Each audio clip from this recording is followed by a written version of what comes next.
Probably shouldn't have a problem hearing me. Oh, somebody wants to hit the air over here. We were going to turn it off on this side. Yeah. So I'm going to be talking about the archetypes as they express themselves in past life experiences. And just to start with, just so you know, little advertising, there's 2 books for sale here. These, I believe, are sold out. I only brought 5 of them. How many people read this book? Have started. Okay, good, because I'm going to use examples from this, and I hate to repeat myself, and I hate boring people with stuff they already know. So I'm glad that not a lot of people have delved that deeply into it yet. So this book is for sale on Amazon. It came out in December, and it's all about the different karmic complexes with a lot of past life stories and charts. There's 50 cases in here. And then our second book, Mark Jones, Kim Marie, myself, Rose Marcus, Maurice Fernandez, Kristen Fontana, who else am I missing? David Green and Jeff Green. Oh, gee, how could I have forgotten? All have chapters in this. This was just published by Llewellyn. Rose Marcus edited this. It was just published by Llewellyn about a week ago. It's also on Amazon, and I have 5 copies of this for sale, which, since you have Kim Marie, Mark, and I here, we'll be able to sign them for you. This is Insights into Evolutionary Astrology, a diverse collection of essays by prominent astrologers. And it's on Amazon now. And mine has been on Amazon since December. It was published by Wessex, the Wessex astrologer. Mine is Understanding Karmic Complexes. It has a foreword by Jeff Green and Roger Woolger also. You mentioned Jeff. Yeah. Is this a new chapter? No, it's a new chapter, but he submitted it a long time ago. Okay. Yeah. And this foreword was The foreword was done a few years ago. Yeah. Yeah.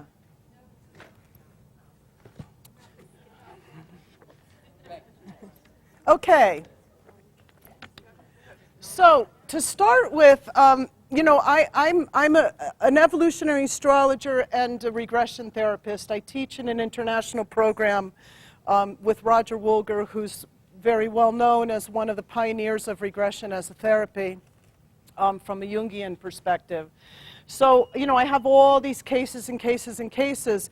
And tonight, I'm going to do a demonstration regression, so you'll get to see how that works out and also see it in the chart. What I want to do is I'm going to put up a chart for each archetype as we're going through it, and then I can discuss the various ways that the archetypes show up in past life experiences. Just to back up a little and reiterate again, when we talk about the karmic axis, we're talking about Pluto and the nodes. Now, as you probably, for those of you who aren't all that familiar with evolutionary astrology, have already gleaned, it's a complex thing figuring out the karmic axis. I think in karmic astrology it used to be just the south node, and that was kind of easy to figure out. Well, guess what? Your psyche and your soul is a lot more complex than that. And the depth of what your soul has experienced and what is imprinted and carried forward into the current life is much more complex than can be boiled down to into a single symbol or a single archetype. So when you start getting into the karmic axis, what you find is that, yes, it can be very involved. You can have Pluto, and then you can have the nodes, and then you have the rulers of the nodes by house and sign, and then they have aspects. And sometimes by the time you're done, many of the factors of the chart are in the karmic axis, simply by extension of contacts to Pluto and the nodes. Well, that's true, because at the end of this life, if you were to sum up this life on your dying thoughts as you're laying there, you're summing up your life, there may be some overarching statements you can make about that life, but you're going to find there's many different themes and many different areas you've been working in and many different imprints that you're carrying with you. And that's what's reflected by the diversity of Pluto and the nodes, and by extension the rulers. I made an analogy in my book that Pluto, it's like a rock band. Pluto's the drummer. And so, when you listen to music, what are you doing? You're kind of tapping your foot, right? You're not necessarily listening to the nuances of the drumming unless you're a drummer. But now, you know, you're tapping your foot. So it's a kind of compulsive thing, very Pluto. So Pluto is like the drummer. It lays the backbeat of all of your incarnations. It's basically, it's like the flavor of your psyche, right? And it's so unconscious, you don't even think about it, but you're tapping along. And the south node is like the bass player who works off the drummer. Right, but the bass player plays scales, so they move up and down, and da-da-da-da-da. And again, you're almost, if you're listening to music, you're a little more unconscious of the bass.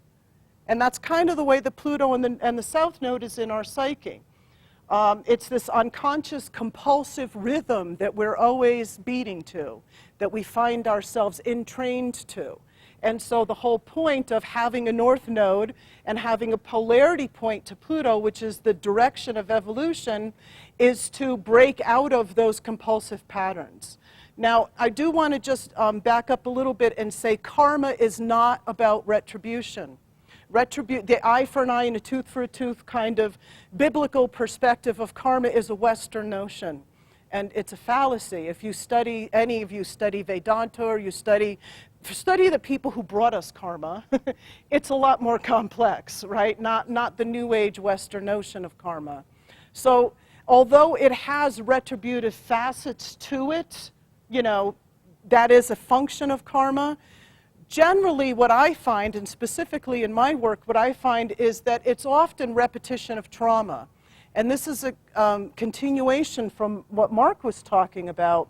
What we find in past life experiences is when you've experienced a trauma, and excuse me for interspersing different languages, I like to refer to shamanic language a lot also.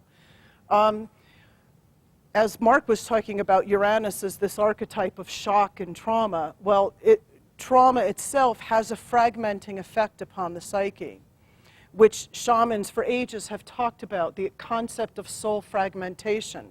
What I find in past life work, and anybody who works in depth with past life work, is that the fragmentation that happens to the psyche happens to our past life selves as well. So it's not just during their past lives, but it's also at their moment of death. In my book, if you read the introduction, I get into a discussion of the Tibetan understanding of the bardos and the afterlife states. And the idea is that, again, another New Age fallacy, we don't all die and go to the light. It's not that simple. And any of the traditions that have had an active belief in the afterlife, not the Judeo-Christian traditions, or at least as they survive today, because it's debated how much of that was stripped out of those texts. But parts of our soul, I guess if I sum it up, parts of our soul can stay frozen in traumatic imprints from past lives, be they during that past life or at the moment of death. Traumatic deaths also cause parts of our souls to stay stuck. Now, the Tibetans teach that the dying thought is the most critical. Right, and Mark mentioned Gandhi. Well, they say that Gandhi said Jai Ram was his last words. And in the East, when you practice a mantra all of your life, it's to prepare you for your last moment, because the last thing that you say is what you become. So they say that Gandhi's soul was liberated because he said, praise God. That was his last words, and he became one with that. So the Tibetan, in their esoteric teachings on the bardos, teach this also, that the dying thoughts and feelings and the state of the consciousness at the end of life is most critical to the afterlife of that part of the soul. So if that part of the soul dies thinking about its family and is troubled and, you know, who's going to take care of the kids and so on and so forth, that part of the soul will wander there and stay around the family, or will stay in what they call a bardo state, where it's still, you know, trying to find the family, still trying to provide for the family, oftentimes unaware that it's dead. And you're going to see, I have 12 cases that actually are going to illustrate many of the principles that all of us are talking about here. Each case will have a different aspect of evolutionary astrology that will show that. So what I wanted to get across is that when they talk about karma, there's two kinds of imprints, and I've been playing with this, and I'm not going to say I'm clear about it yet, but the possibility is, in Vedantic teaching, they talk about what's called samskara and vasana.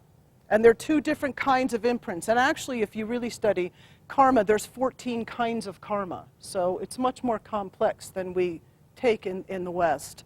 But in essence, they say vasana is like the perfume left on a cloth. You know, it's a tendency, right? It's something, it's like the perfume that's left on a cloth. It's this vapor. Samskara, on the other hand, is a wound. It's a scar. It's a furrow in the psyche. It's a place where the gravity keeps returning. The Tibetans call this karmic gravity. That's what keeps pulling us back here, the samskaras. So I would just say to you that I would venture to say 90% of your karma is repetitive because it's based on trauma. It's based upon actions or whatever impulses, desires, whatever you want to call them, that you were unable to complete in past lives. And because you died incomplete with that, it remains this kind of furrow, this gravity point in the psyche, right? And it keeps pulling you back and pulling you back. I can't get in to describe the dynamics of trauma and how that affects the psyche right now. It is in my book. If you read the introduction, there's a pretty clear description of that and how it causes these parts to fragment, and then these parts remain in their own Bardo bubbles. But what you'll see when I'm talking about these cases is, specifically in regression therapy, we work with these repetitive patterns, i.e. Pluto and the nodes. Let's just say karmic signature. So we work with these repetitive patterns. And the point is that oftentimes the part of the psyche that comes up in the past lives simply doesn't know it's over. It's in some of its own little bardo. It doesn't know that it's now in the spirit world and it can, finish that. So the second part of regression therapy that's the most critical to changing the karmic imprints is to work with the soul in the afterlife, by going through the death experience into the afterlife. And that's where part of the real therapy, besides the catharsis, that's where part of the therapeutic value of regression therapy happens. And in shamanic language, what we're doing is actual literal soul retrieval. We're retrieving that part of the soul that is stuck. The mother who was running from the invaders, dragging her child, and the invaders ran her over, and she couldn't save her child. And she's still wandering around some field somewhere, trying to save the child, still running from the invaders because she doesn't know it's over. That part of her soul is still in the bardo. In her current life, and I've seen it many times, in her current life when she goes to put her child on the school bus for the first time, what do you think's going to happen? She's going to have a meltdown, right? Because that part of her soul is still running, trying to save the child. Right? I can't protect them, I can't protect them. These are the kinds of scripts that we run. And in regression therapy, when we get to these core complexes, when we get to these scripts, what we find is, and when we go through the death experience, very literally that part of the soul is still stuck there. And so when I work with that part of the soul therapeutically, I'm doing soul retrieval. And it's bringing that part out of its frozen, stuck. Uranus is also trauma, fragmentation, and freezing. That stuck part. The afterlife states, the bardo actually correlates to the archetype of Uranus and Aquarius. Because Sungyal Rinpoche, who was a Buddhist teacher, says that when consciousness, Tibetan Book of Living and Dying, when consciousness leaves the body and it's no longer rooted in the dense structure of the body, either running through the emotional or physical body, it creates thought instantaneously in the afterlife. That's the Uranus archetype. So any of these bardo states that the soul is stuck in, these trauma states, can be considered Uranian archetypal.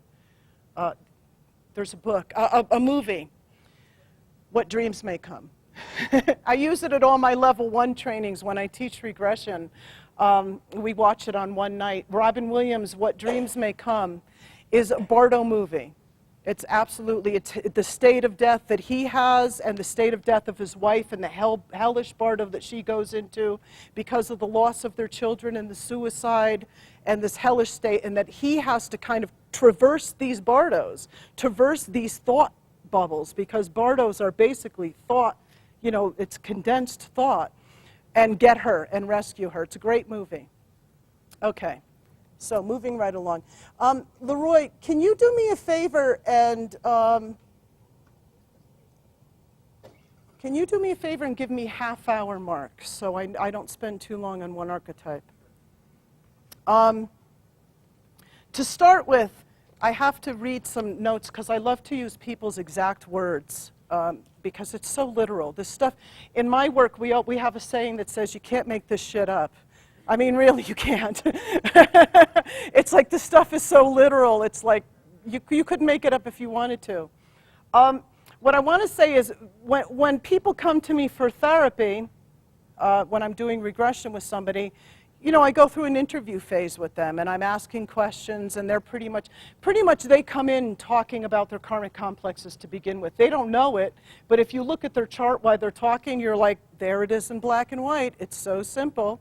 So this woman, I've just put her chart up here to show some of the phrases that she came in talking about. And so simply when we're looking at Karmic Axis, right, South Node in Scorpio with Neptune, Mercury. I mean, she's got this whole chain here that you could say is certainly connected by orb, but if not by orb, by chain for sure, in the first house. So, well, suffice to say, she's got a pretty intense Scorpio and Aries signature, right, as far as her karma.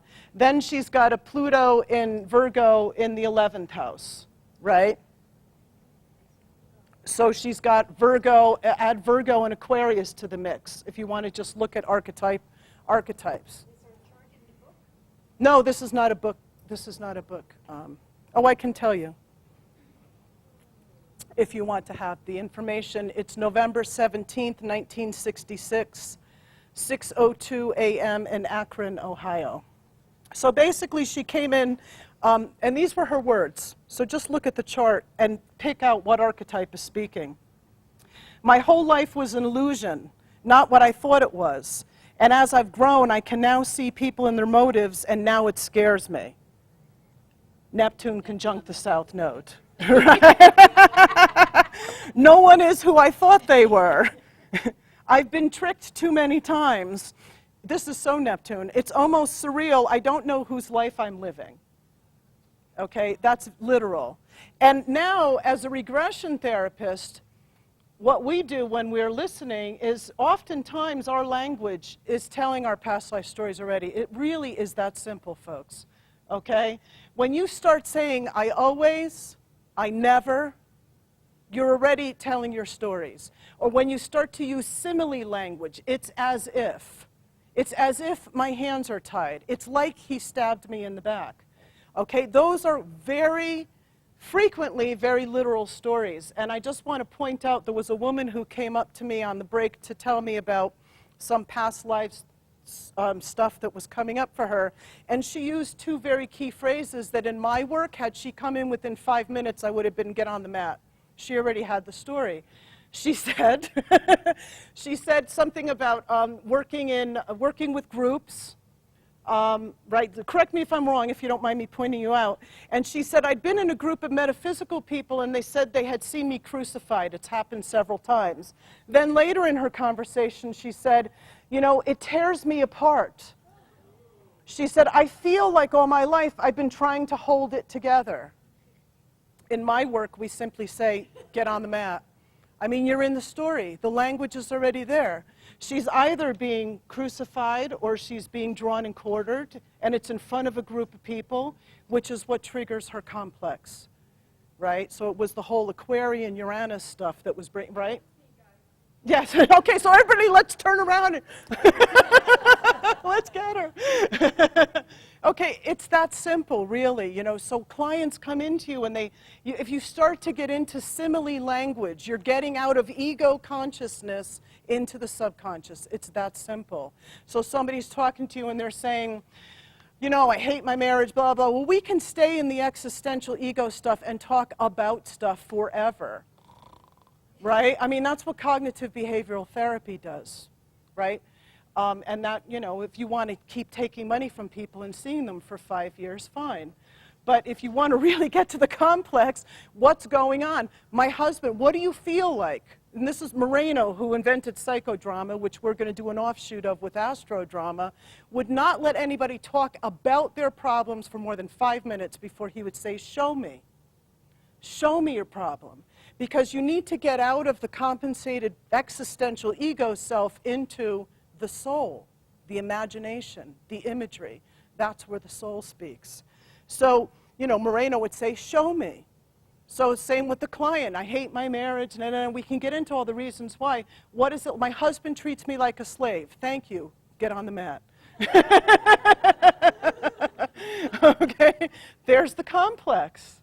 Now, you know, he may be treating her like a slave, but it may be it's so unresolved in her psyche that once she gets rid of that slave in her psyche and liberates the slave, she's going to look at her relationship in a different way. A part of her psyche will be out of that stuck bardo and liberated to create some different kind of reality that it hadn't been able to create before. Okay, so back to this woman's phrases. She said, I've been treated like a third-class citizen. I feel like a convict falsely accused. Thank you, get on the mat. That's another one of those statements. I try to help, but they always betray me. They've shunned me and shamed me. It's very Virgo, right? I mean, she's talking about being treated like a third-class citizen, being falsely accused, scapegoated, so on and so forth. She talked about siblings talking behind her back. She also said, I can cut someone down with my words. Mercury in the first house, conjunct the South Node. And she talked about relationships, right? Her whole history has been attracting, controlling, dominating, and rageful men. Once we get in a relationship, they try to destroy me. Well, we do have Mars conjunct Pluto, right? But we also have Venus and Scorpio in the first house, and it's part of the karmic signature. So basically, we have somebody who's experienced relationship as a battlefield, right? They've tried to destroy me, so she's been locked in this kind of dynamic. Then she said, I'm the rebel. I'm always fighting the evil power. Very 11th house, right? Very Uranian. Yeah.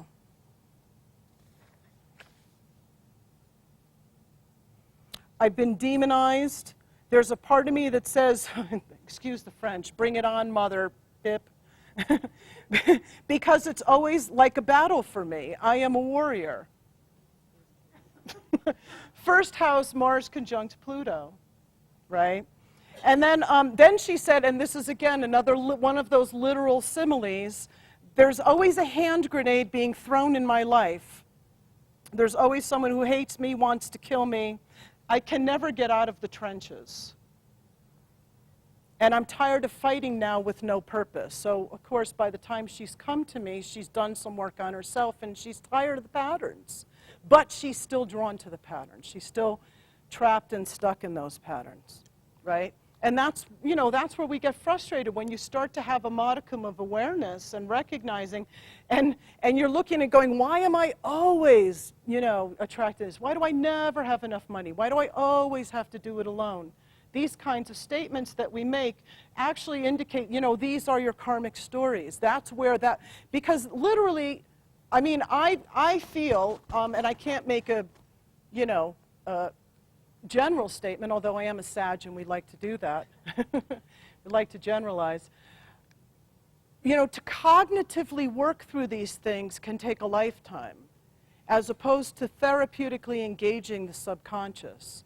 By therapeutic, I mean, you can literally work through very deep complexes in a concentrated amount of time if you meet the complexes on the level where they formed. If you try to dominate thinking that, again, it's a patriarchal bias, it's unfortunately the world we live in, that the mind is superior, I don't believe any of that. That's a patriarchal Cartesian mind-body split. To me, the real wisdom lies behind the cognitive. The cognitive is part of it, right? But we do have a left brain, right brain. So anyway, that's a whole other discussion. Okay. Yes, please.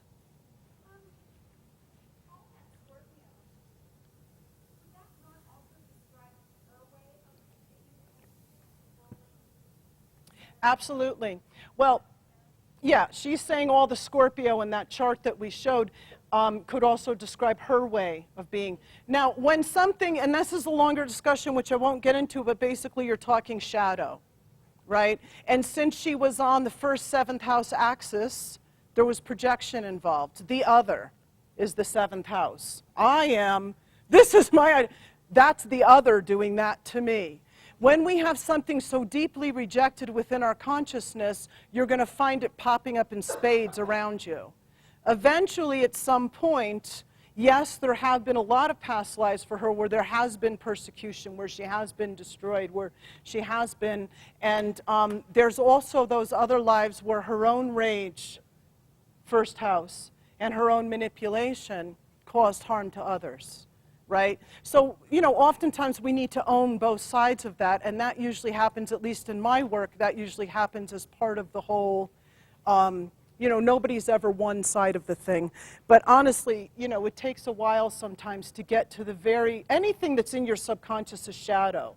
But to get to the shadow parts of yourself that have walls of shame built around them, sometimes it takes a little bit of work to puncture that. It's more mature work. So, starting with Aries. Oh, I have some funny, humorous views of evolution by signs. A friend of mine and I wrote these a long time ago. So, Aries, evolve, damn it. Okay, Aries, out of my way, I'm evolving. I'll tell you the other three. Taurus, evolution, schmevolution, when's dinner? Go ahead, make me evolve. Gemini, speaking of evolution, did I ever tell you? Or I think, therefore I evolve. Okay, those are our three for today. So this guy, I also have to read on this one because I have some of his comments that I like to bring out. So starting with Aries, remember this morning when we did this, our Aries energy? Just imagine for a moment doing this. Imagine that you can't push up, right? Like imagine something's blocking that thrust. What's the feeling that's going to come? Exactly. Right? You're going to feel like, so an interesting thing to do with those little things that I gave you is, so here's the natural expression of the archetype, wah, right? And then frustrated in some way, and now you're going to get to what are some of the wounds of that archetype, right? So do me a favor, put your hands together. So if you ask somebody to do this, go ahead. So go ahead, feel that. What's that? You want to bust up. You know what it feels like, right? Okay, so and when you start to feel that, what you're feeling is some of the wounded aspects of that archetype. So these are the complications that arise with Aries, right? Aries is a forward-moving, yang, get out of my way, I'm evolving, right? And what happens when it's become frustrated? What happens when it's become complicated, when the will has been blocked? All of those, isolation, all of those different kinds of themes can come up when Aries is part of the Karmic Axis. Who has a south node in Aries? Is that my first 30? Good. We're right on time. South node in Aries? Aries in the first house. South node in the first house. Pluto in the first house. Pluto, any of them qualify. Pluto in the first house. Mars aspecting any of the nodes. Okay, ruler of? Okay, so you have a South Node, Aries, and Mars. Okay, so that's a good half of you, or quarter of you, right? So when I'm talking about this, I'll go through some of the different Aries things, and maybe you can pipe up and say how you relate to that. So this guy's chart, okay, he was interesting. This is a professional football player who called me after reading my book and said, hi, I'm a pro football player, and I read your Aries chapter, and pretty much everything in your Aries chapter related to me, and I need to come to work on my Mars issues. I know. Well, my thought was exactly that. I'm trying to picture this guy in the locker room. I can't mention the team, but I mean, he is a pro football player. Trying to picture this guy in the locker room, like, you know, sneaking, reading about karmic astrology, right? Second, in the style of regression that I do, it's very cathartic and physical. Right? So, I mean, we have cushions and mats and props and all kinds of stuff, right? And so my first thought is, oh, great. I have a professional football player coming who needs to work on his Mars issues. I'm going to need a padded room.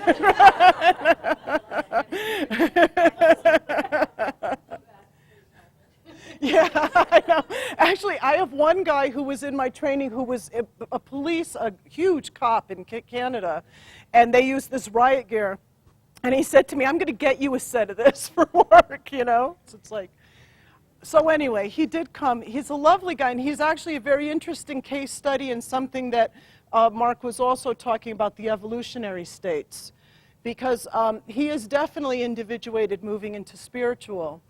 But there's still that kind of like trying to, because nothing up until the point that he started meeting like-minded people, myself was one of them, and then other people that he had come across validated his reality whatsoever. And that was one of the most crucial things in my conversations with him, was to help him validate his evolutionary state, not in, you know, necessarily those words, although he got that concept already.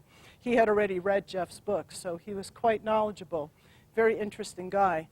What we see here in this chart to start with is a paradox, because I don't know if we talked about it already, but when we talk about Pluto's natal placement, the polarity point is a point of evolution for that. So in order for him to move out of his karmic condition of Pluto in Libra, he needs to move to the 7th house, right? Or he needs to move to Aries, because the opposite of Libra is Aries. But Pluto's in Aries, so what does that mean, right? And basically it means, in his case, and then you have the opposite, right? Then you have the South Node in Aries moving towards Libra. So it's a paradox. Basically what it means is that what you have in a chart like this is that the soul has experienced both Libran kinds of experiences and Aries kinds of experiences in past lives, and the twain have yet to meet. There hasn't been, how do I balance that self and others? How do I balance violence and peace? How do I balance my individuality, you know, my need to express my identity and individuality and still relate and be in relationship? So here's some of his phrases, which I thought also, just knowing this little bit about his chart. He said, I have many identity crises. Surprise. I try to do it my way, but end up doing it their way until I prove myself. That's a paradox. That's it right there in a nutshell. I feel I need to accomplish and prove myself all the time. I'm on a hamster wheel, more and more success, but I don't know why. No one is there for me. I'm all alone. No one's on my team. If I get angry, people won't like me. That is so paradoxical of the Libra Aries, right? If I get angry, people won't like me. I'll be outcast. I won't fit in. I don't. Yeah. He's afraid of his own rage because he Exactly. comes in with rage, Exactly. so that's the anger. Exactly. Yeah, well, wait, here was the second part of that statement, further to what she said. If I get angry, people won't like me. I'm also afraid I will do horrible things. I scare myself because I've always got to push the limits. Now, that's very strong Aries language, which I often say, and he has the double signature of it, the going too far too fast, right? The Aries and Scorpio are both kinds of energies that just, they come in with the volume turned up to 1,000.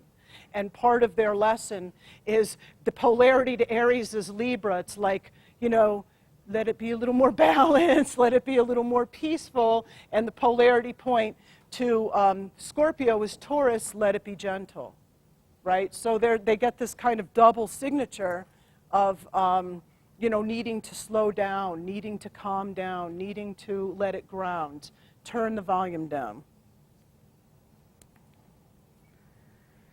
So he did get it, and actually the NFL gave him a stipend to do some deep psychotherapy, and you could imagine it's very interesting. He loved it, right? You know, all that Scorpio stuff, 8th house stuff. He loved doing the psychotherapy, and that was what kind of opened up his spirituality, and then he actually went to India, and he studied. I don't want to tell you too much about him. And he did a lot of studying. So he had found that his sense of self really started to open up as he, again, started to find like-minded others, right? Got a kind of validation for his identity. So one of the first lives that I worked with him was the one I was fearing the most, was a gladiator life. And we went into the life through the rage. And you appropriately pointed out that there's going to be repressed rage, right, which is an Aries signature. Mars conjunct the South Node in the 8th house. He said it himself. I'm horrified. You know, I don't want to get angry because people won't like me, but then I'm horrified about what will happen if I let it out. So you've already got that paradox playing out. Libra, I want to be nice, but I really want to kill you. So it's an intrinsic paradox within a psyche. So we started to open that up. And you also have Taurus conjunct, you know, Taurus and Chiron, which is also can be very deeply somaticized, things brought in through the body with Chiron conjunct that South Node. So he went into this life of the feelings of rage. And he was, and Aries, to me, correlates with, well, Aries, Libra correlates with the Greco-Roman Empire, Greece being more Libran, Rome being more Aries. And so quite frequently people go to lives there. It's also warrior lives. And I make a distinction in my book of the difference between the warrior and the soldier. The soldier is a Capricorn archetype, and the warrior is an Aries Mars archetype. And the warrior is often about the blood and the guts and the glory, and it's the sheer violence of battle, and quite frequently the eros of battle. And we find this in, if you ever want to read a couple really good war books to understand that sense of psychology, James Hillman, A Terrible Love of War, he's a modern Jungian, and Chris Hedges, War is a Force That Gives Us Meaning. Both very deep imprints, books about the imprints of soldiers, and some of it is that, you know, the eros, the lust of killing, which is part of war, and that's the Aries signature to me. When it's the Capricorn Saturn signature, it's more the soldier doing his duty, following in the father's footsteps. There's a sense of nationality, there's an honor, right? The Aries warrior, it's more like the glory of the battle. You know, it's the kind of personal heroism. It's raw. It's primitive. Aries is a primitive energy. So basically, he goes in, we go in through the rage, and he's in the middle of the ring. Now imagine, he's a pro football player. Can you not see that he's playing this out a little bit in his current life, right? You're right. Absolutely. He was at a critical juncture in his evolution where it was like his identity was changing. His sense of himself was changing. He had tasted these deeper places of himself that were not authenticated by what he was doing. He was also sabotaging himself in his professional career, And we talked a lot about the saboteur, and that comes up in some of his other regressions of how that formed in his psyche. But basically, as he goes into this one, he just goes into guts, and he's kind of in the glory of killing. And we go through this, these scenes of just, the crowds roaring and the blood and the raw killing.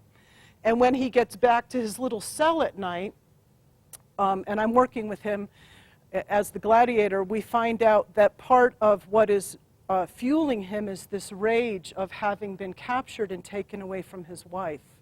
But he doesn't allow himself, and having done many captive lives myself, he doesn't allow himself to think much about what he lost, right? Because it's too painful. Like, it's kind of torturous if you do that. If you're like sitting in your cell and you're thinking about the village that you lost or the family that you lost, you kind of tend to block that out.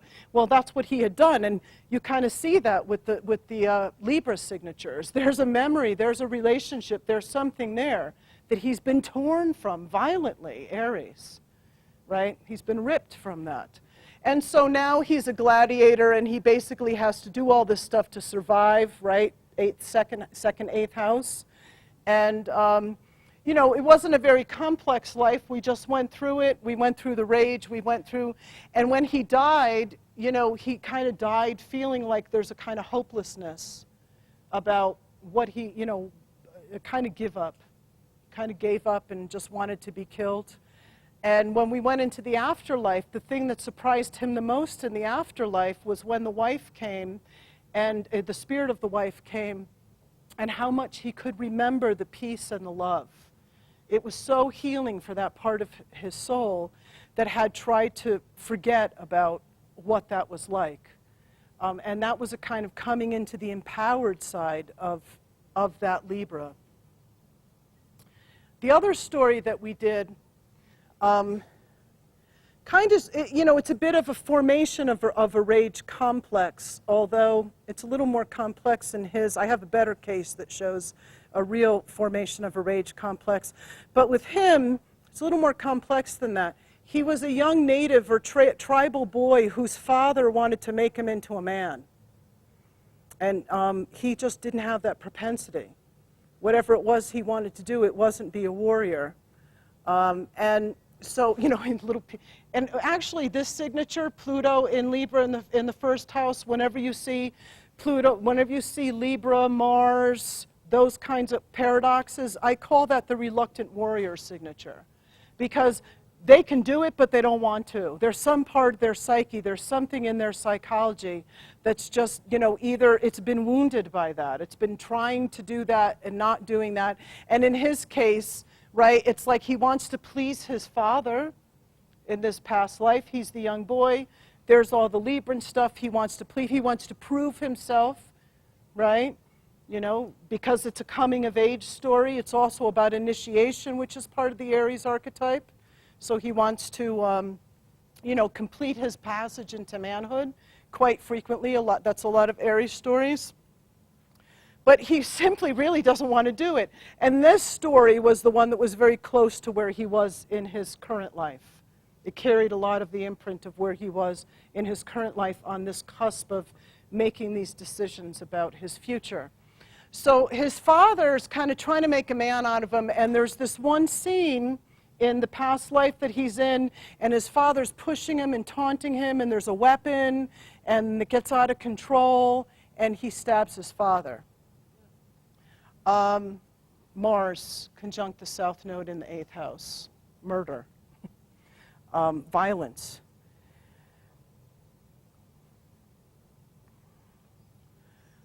The interesting thing when I was working with him was that he then kind of went into this fantasy about leaving the hut that he was in and going out, and all the village men were like, yeah, we thought he was a jerk too, and we're glad you killed him, right? The reality was, and this is where my work in regression therapy gets complex, when the soul's been fragmented, when there's dissociation that happens, there's dissociative fantasies that happen. What I noticed when I was working with him was while he was in the action of stabbing the father and the shock of that, his back clenched. Something hit him from behind, but the consciousness didn't even register it. Because again, he was in the what? The Mars adrenaline, right? He's fighting his father, right? And the what? And he didn't even realize it. So, and that's also quite frequent in past life soldier stories and warrior stories. They die so fast they don't even know they're dead. It's like you're running across the battlefield like this, and you get hit and you keep running and you're still shooting. They don't know they're dead. So basically I noticed that, and so he has this, to me it's a dissociative fantasy. It's like his soul left his body and then kind of went out and strutted out in front of the tribal guys like, yeah, I just killed that dude, right? Basically. I took him back and we went through the scene again, and this time he got the body remembered. And we went through it, and so what happened was Mother was in the hut too, and while she was like freaked out by all the stuff going on, and she basically had hit him over the head with a rock. So it was one of those kind of Hamlet scenes, you know, right, where everybody's killing each other all at the same time. So he had killed his father, but his mother killed him. Same time. So when we talk about complex trauma, right, this is exactly what we work with in regression therapy. So much imprints in that moment. Right? So you have scorpionic betrayal, right? You have Aries, this kind of, look what happened when I let that rage out. Even though I was just a little kid and he pushed me against the wall, look what happened, right? What was the consequence? And then further, I never got to live my life. I died too young. I never made my initiation into manhood. They're all very Aries signatures in that one story. And then you have the complex about, because anger and will become part of the same package, so then expressing my will is not right, right? And so here you have part of the complex that was showing up in his life. Part of his doing what he was doing as a pro player came very easy to him. It didn't satisfy his identity needs, but he was proving himself. He was proving himself to his father.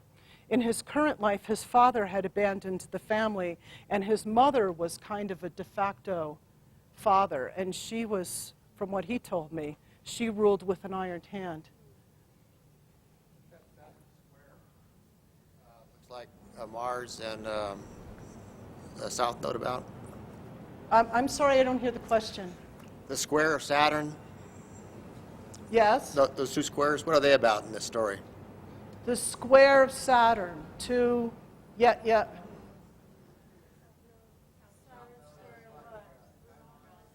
Well, I don't know if it's 1 degree out of orb of squaring the node, honestly.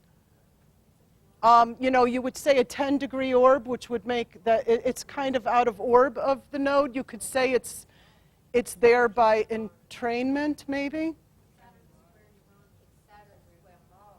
Yeah.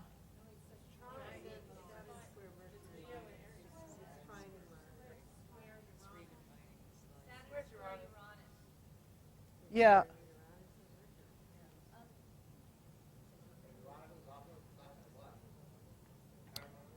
Well, the square that you're seeing drawing is Chiron. yes. Saturn square is Chiron, not because Chiron's Right. yeah. I mean, yeah, it's kind of it's kind of entrained, but it's kind of out of orb of that. Yes. And then one thing I think is so interesting is the moon in Cancer, and Yes. also Neptune in Sag is trining that Venus-Mars. So some area of his soul, you know, there's actually a beautiful illusion or disillusionment, you know, about the feminine. Yes. You know, the love principle, and also the desire, Neptune in Sag, like to go out and do something good, but more of a maternal, or not maternal, just, I don't know, Venus and Neptune, you know, together like that. I'm just feeling something artistic and feminine Yes. and Yeah, giving and loving. Yeah. Well, and that was part of his personal paradox, again, with the Libra and the Aries, just that signature, and the moon in Cancer in the 10th house. I mean, that's his mother. His mother ruled with an iron fist. She actually beat him as a child, and he was terrified of her. And he was like, little mom, you know, and he was terrified of her, right? Because she was that moon and that moon. But the interesting thing is, and another thing that his chart brings up is the classic anima-animus signatures, right? And so if we wanted to get into the Jung, and I won't get into it because that one past life story I told you, he could spend 10 years in Jungian analysis about being murdered by both the mother and the father, right? Because representing both what he needs to work with in his own integration of his anima-animus, which is reflected by Aries, Aries-Libra opposition, to me, archetypally, where we see the most distinct male-female separations in the chart is Mars and Venus, opposites, right? Anima, animus. And then animus, anima. And then on the other side, on Cancer, Capricorn, right? Where you have, you have Cancer, and then you have the Saturn.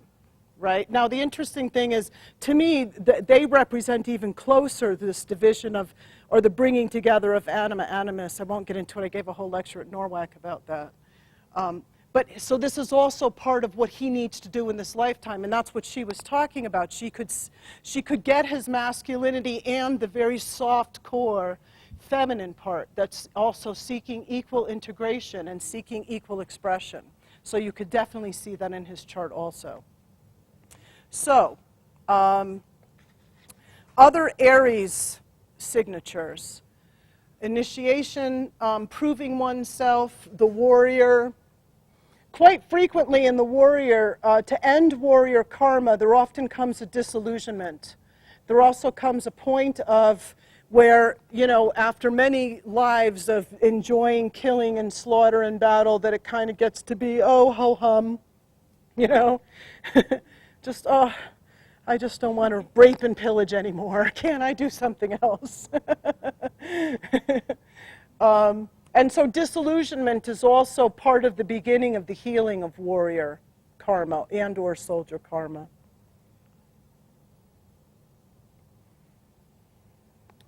Okay, I'm going to move along. Any other Aries questions? Yes? In my practice over the years, Aries females are very different than Aries males. Oh, sure. Yeah. She said in her practice, Aries females are very different than Aries males. The Aries male clients I've had, notwithstanding the story you just gave, seem to be much more passive. The Aries females are angry, assertive, self-centered, non-nurturing. Unless you go up and get their face between your hands and say, I need you, and then they're really there. Are you talking about that as a karmic signature, or are you talking about sun sign? Well, I'm talking about that's the Aries that I've seen in women. But when you say I see Aries in women, by what signature? By their sun sign? Their rising sign, their sun sign, not moon so much. Okay, so basically you're talking about their present life ego. Yes. Okay, well that may be a good thing because maybe they need that. Maybe they need that. You know what I mean? First thing, societally, anger's been disallowed for, I don't know how many thousands of years, right? And if you're a woman, it's doubly disallowed. So on a soul level, maybe she needs that Aries sun, and she needs to be pissed off in this lifetime, and it's good for her. You know what I mean? That may be a good, you have to kind of put it in contrast with what is the karmic thing that they're bringing in, and then, that's part of the detective work that happens in evolutionary astrology. When you look, in our work, we always look to Pluto and the nodes first, right? That's the X-ray. The other stuff is, you're going to build out to your present life personality. Then you understand why you have that in your present life personality. It may be a prescription or an antidote against something that's become such a deeply ingrained pattern. Yes? Patricia, the question I have, and I've read quite a bit about past life regression and stuff, but just by reliving it, like in a past regression therapy or whatever, that takes the energy enough to resolve the problem, or what do you have to do about it? Well, in our work, we don't find, but we open up very deep. Not all regression gets to the kind of stuff that we work with. So there's different forms of regression. I can talk to you about that later. Hypnotic regression oftentimes works with mental plane only because the idea is, again, to me it's patriarchal bias. Our mind is superior. If we get it, it's okay. Because we live in that kind of culture that wants it to be that way. But trust me, if your body is pissed off, right? If your body is holding a complex, and in fact, this is part of the core of the Taurus archetype. If you're somatically holding something, you are not going to be able to cognate that out of your body. Body consciousness is basic and literal. Knife in, knife out. Died with rope around my neck, need to get rope off. You can sit there and visualize the angels coming down and taking the rope off. You're still going to have a sore neck, trust me, until the body can get involved, right? And that's body level. So we have 4, more, but in basic categories, 4 subtle bodies. If you're carrying something karmically on the body level, it needs to be worked out through the body. If you're carrying something through the astral body, emotionally, through the astral body, it needs to be emoted. Right? If you have a mental concept or something, that needs to be worked out mentally.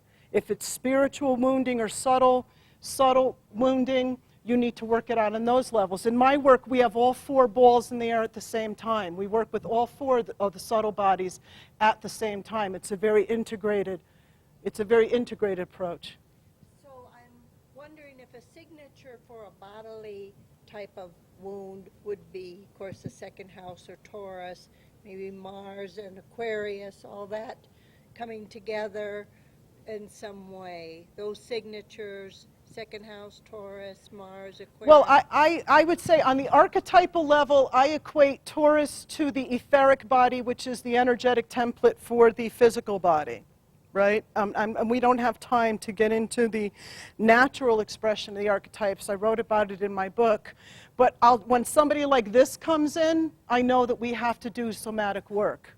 Right? I know that when I see a Taurus South Node, there's going to be stories that are in the body. They're beyond pictures, they're beyond emotions, they're beyond anything. The body will tell the story. Quite frequently, when you have a story come out of your body in regression, you don't see anything. It's not a mind event. It's a body event, and the body will tell. Personally, I've done whole regressions that I haven't seen a single thing, right? It's all, but again, we're so biased towards this mind is superior. To what? Okay. I'm not going to make that correlation on that level. That's a little too complex. But you do make a correlation of it when it's in Taurus, it's in the body. It's somatic because what I'm talking about are general. I can't correlate. Aries people, if they come in, I'll tell you how they died. They got stabbed, they got shot, they got their heads chopped off. It can be very literal that way. They died too young. They died by accidents, right? That's the Aries. It's all these premature deaths, right? It's life cut short. It's violence. It's knives. It's weapons. It's blood. It's gore. It's, I've had several serial killer Aries South Nodes, right? You know what happens. So I can, what I would say is those karmic imprints, that's all the Aries kinds of deaths. Taurus deaths are often choking, throat. Again, this stuff is literal, folks. The archetypes are alive. This stuff can be that literal, right? In my case study for the Taurus, the woman had done tons of regression work before she even worked with me, and then we did tons more. So I had all these stories, and as she was recounting her stories, it was like she had 10 stories where she has a double signature, same as this chart, Taurus South Node in the 2nd house. Dozens of stories of being choked, of being strangled, of things sticking in the throat and suffocating. A little child in India with no food finally finds something to eat and then chokes on it. It's a double Taurus signature, poverty, choking, right? It's all in the throat. So yeah, sometimes it can be that literal. But I'm saying in the general archetypal sense, when I see stuff, Taurus, it's condensed and somaticized very much. So I know that we're going to have to get stuff out of the body. It often happens that way. So when you say, is this a break? thing that I wanted to mention about, just to go back to it but not belabor it,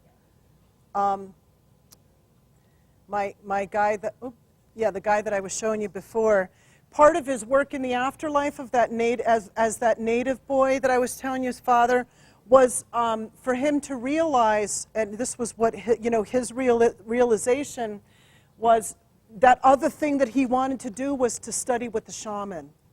And so in that lifetime, that's what he wanted to do. He didn't want to be a warrior.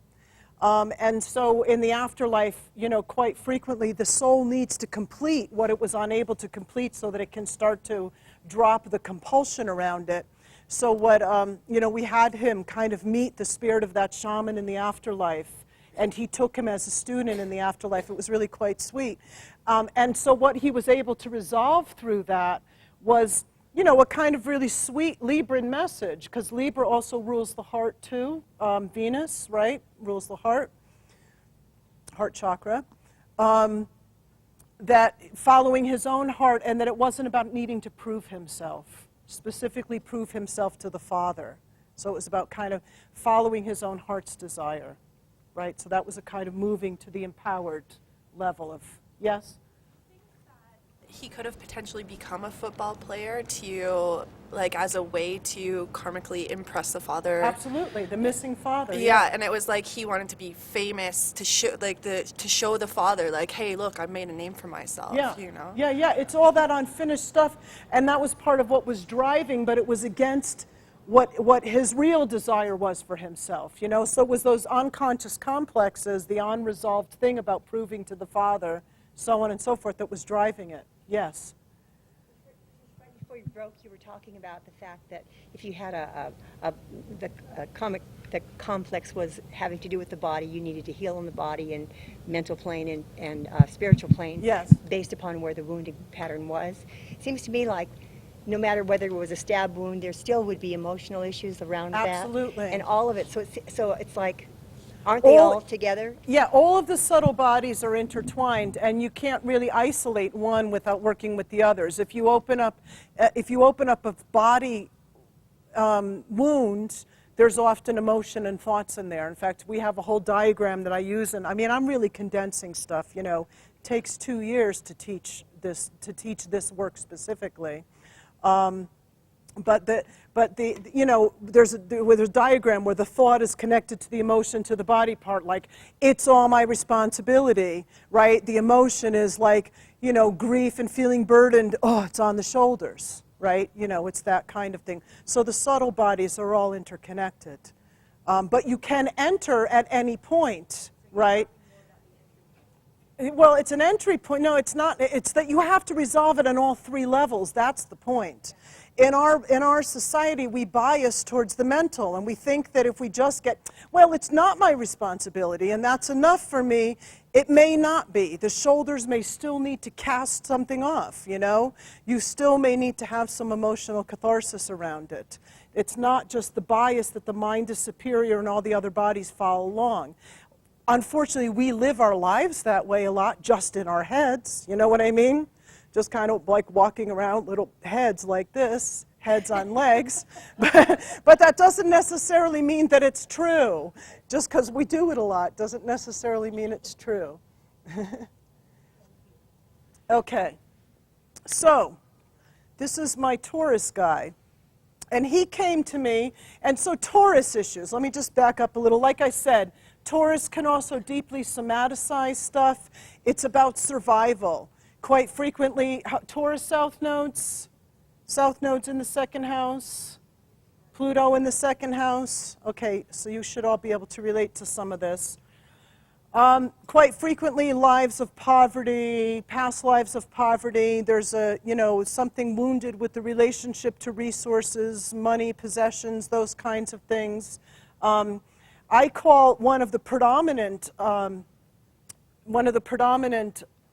imprints in the Taurus archetype the shutdown to survive imprint. And basically how those stories go are, frequently like, I have one. So I have this chart, but I won't put it up.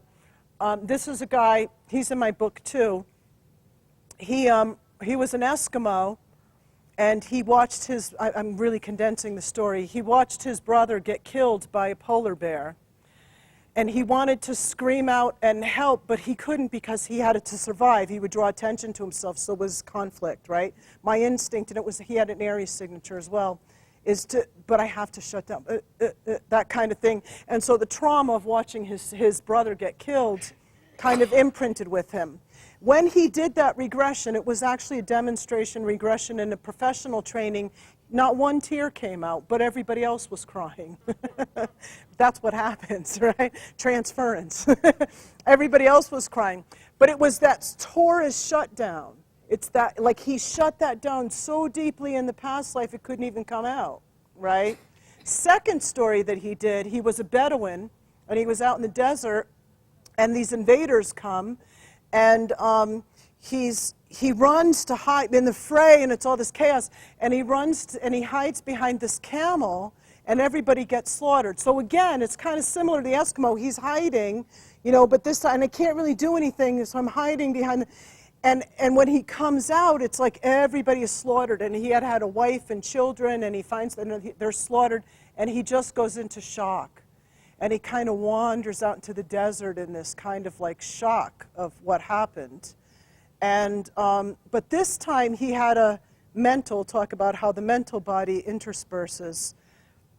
The mental thought was, this time the emotion was coming up, but he repressed the emotion in that lifetime because it was a basic, literal Taurus thing. If I cry, I'll die, because he was in the desert, and his body needed to conserve the water. So in that lifetime, it was a very literal message that he gave to him. Very basic, very Taurus, basic, literal. If I cry, I'll die, which became this complex of about shutting down to survive and not being able to let the emotions out. When he did that regression, the water came, you know, and then the emotions came, which actually showed on an energetic, subtle body level that his subtle bodies were healing and coming more in line with each other. And we know, you know, Taurus is also one of those archetypes that's a little slow to respond, right? It often has that delayed reaction thing. Again, because it's, you know, it's very physical, it's very body. So that's one of the predominant issues that I see in Taurus as part of the karmic signature. Getting stuck is another one. So remember when I was, you know, we were doing our Taurus thing like this, right? And you're doing your, and you're on the ground. Well, again, if you want to feel how that can get frustrated, imagine something is stopping you from putting that other foot in the ground, right? Like,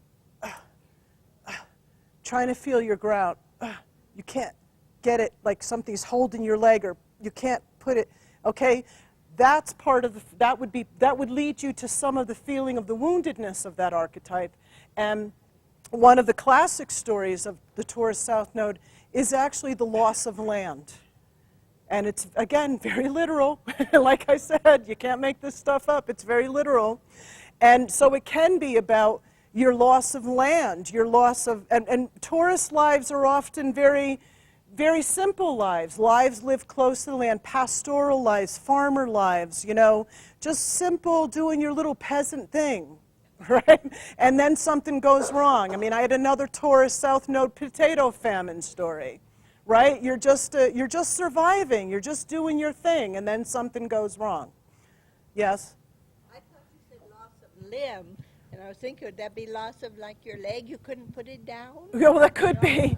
But what I'm saying is loss of land, because when you talk about what is the essence of poverty, poverty means you've been cut off from natural abundance that exists.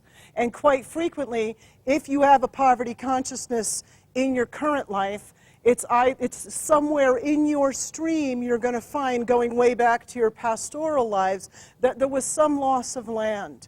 There was some loss of the connection to the good, green, abundant earth, right? Which then follows through many incarnations and becomes a poverty issue, playing out in very literal poverty stories as well. So this guy, Taurus South Node in the second house, double signature. He also has squares to the nodes. These show up in the past life story too. So he's got his Uranus square the nodes, and then he's got Mars and the moon over here, part of this, and they're in the 11th house.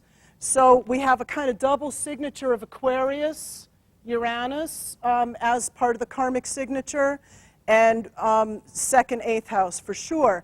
Now the thing we didn't mention before is that when the nodes are squared, both the north node and the south node become part of the past life experience. Think of it, in this case it's a double square, but think of it in like a T-square. When the nodes are squared by a planet, all of those archetypes are part of the past life experiences. So going through several past lives with this guy, he's going to turn up very Taurus stories. He's going to have very Scorpio stories. He's going to have very Uranian stories, Leo stories, et cetera, et cetera. And in some of his past lives, they're all intertwined. So in this particular story, there's elements of all of them, which is why I kind of like this story, because it illustrates these different elements. And then we have Pluto in the sixth house in Virgo. So basically, he was a shepherd, right, in a little Jewish tribe. You know, he knew he was in a little Jewish tribe, and all this 11th house stuff in Uranus is very tribal. So he's part of this pastoral community, and life is good, and they're doing their sheep thing, and then he meets a woman, and they marry, and they decide that they're going to go move to the city and expand the business, the family business, right? Right? It's very Scorpio-Taurus, right? Looking for expanding your resources. And, yeah, Jupiter conjunct the North Node, right? Expanding your resources. So he moves, he has brothers, it's a kind of family business. He moves to the city with his wife, and it's a town that the Romans oversee, and there's your Mars signatures, the Romans. And at first they're doing fine. He's kind of importing the lambs and things for slaughter in the village, in the town, and everything's fine, and they're kind of expanding their business, and they have, I think they have a couple kids, I don't remember. Blah, blah, blah, life is going fine. Well, and then the Romans start getting uppity, as Romans will, and they start taxing, right? So now you get the kind of Mars and Capricorn stuff. Capricorn square the nose. There's this oppressive regime, right? And the Romans are very good for that. Romans are a great Mars Capricorn signature. And so there's this kind of repressive thing, and they start taxing, and they're unfairly taxing. And he gets into his kind of Uranian thing where he's a little bit of a rebel, and he doesn't like it so much. So he's kind of like, he goes, but it's very dangerous to speak out, so he's not that stupid yet. He doesn't quite speak out and go screaming in the village square, although with Mars square the nodes, he might have, but he had enough Taurus, right? Keep it in. And so he finds some like-minded others. And they're kind of like, they get together, like, yeah, those freaking Romans, yeah, right? Let's have a revolution. So he's trying, you know, he's trying with the Aquarius thing. And they get together, and things just keep getting worse and worse and worse. And then the food supply gets poisoned, or polluted, literally poisoned, by pollution, which is all this Scorpio stuff, right? The tainted resources in this second, eighth house axis. Scorpio-Taurus. And the resources get tainted, his wife gets ill, and now he starts to get really enraged. The wife gets ill, and he actually, in a very traumatic scene, she dies in his arms, and now he's just like, he's got a death wish now. So all that Mars that's been kind of repressed and hidden and all in that Capricorn, he's like, I'm going to go for it, you know, and he's ranting and so on, and he gets together with his like-minded others, and the Romans come and they take him away. And they torture him, as Romans will do. And they eviscerate him, actually, which is part of a Scorpio signature. Fear of exposure is often part of Scorpio, and sometimes it's very literal, having been opened and exposed. It also has to do with Cancer, the moon, this whole area. So he's got a lot of wounding, Mars conjunct the moon, etc.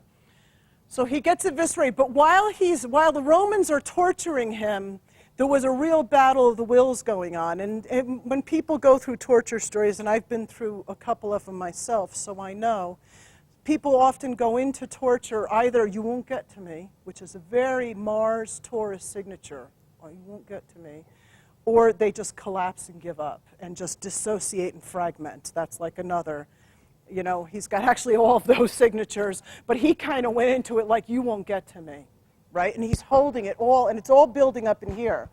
And it's like he's like, I'm not even going to scream because I won't even let them know that they're getting to me. So it was like his last defiance. It was that Mars and Capricorn squaring the nodes, Taurus, Scorpio. It's like you could feel the energy of it.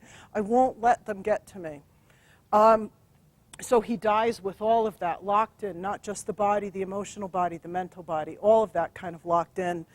So when we go through the death experience.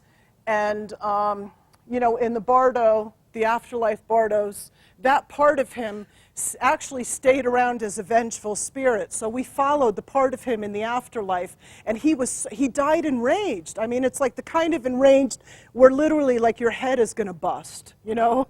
I mean, it's not for any reason that when we talk about Aries and Mars and anger, and it rules the head, you know, that there's that kind of like seeing red.